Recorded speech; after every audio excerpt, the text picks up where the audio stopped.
Lalaking gipangita sa pamilya sud sa Dulan o sa Kabuan ang napalgang patay na sa may kalibunan kilid sa Dan sa sitio Buongon, barangay Malubog, Dakbayan sa Sugbo. Kaganinang unto.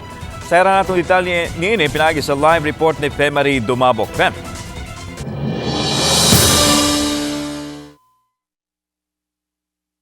Lan giso sa kapulisan kun unsay hinungdan sa kamatayon sa maong 20 anyos nga lalaki human nga nanak ni sa state of decomposition sa dihang napalgan.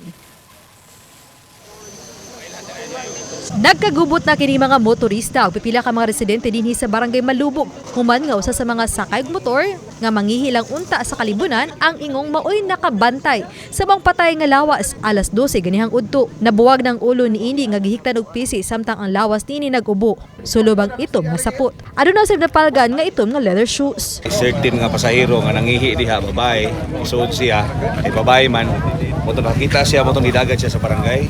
Moto ni dalili bumigari. Kinaamang goy certain Air Lawrence na gikuan sa barangay giblatter ba patabang. Bato sa taga Cebu City Disaster Team nga sa ilang gisusi nga posibleng namatay kini kapin na sa duha ka semana. Hinungdan nga naa na kini sa state of decomposition. More than 2 weeks. More than 2 weeks. Kay wala naman po siya yung dinay panig. Pasado las 2 karong hapon usa ka inahan nga dulan sa Buwana nga nagpangita sa nawalang anak ang niabot sa lugar.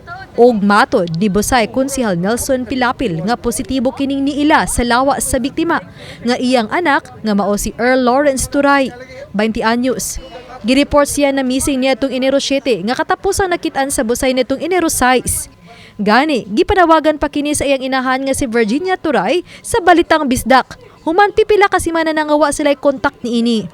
Gipa-blatter gireport usab kini sa barangay Bosay ug Malubog. Namutang pa og paskil ug panawagan diha sa mga kahoy sa dapit ug sa atbang mismo kung asa napalgan ang patayng lawas sa biktima. I-confirm nila nga ang sinina daw mauna. Ito mang sinina na naiprinta nga red sa likod. Kunya kuan na ay kwintas.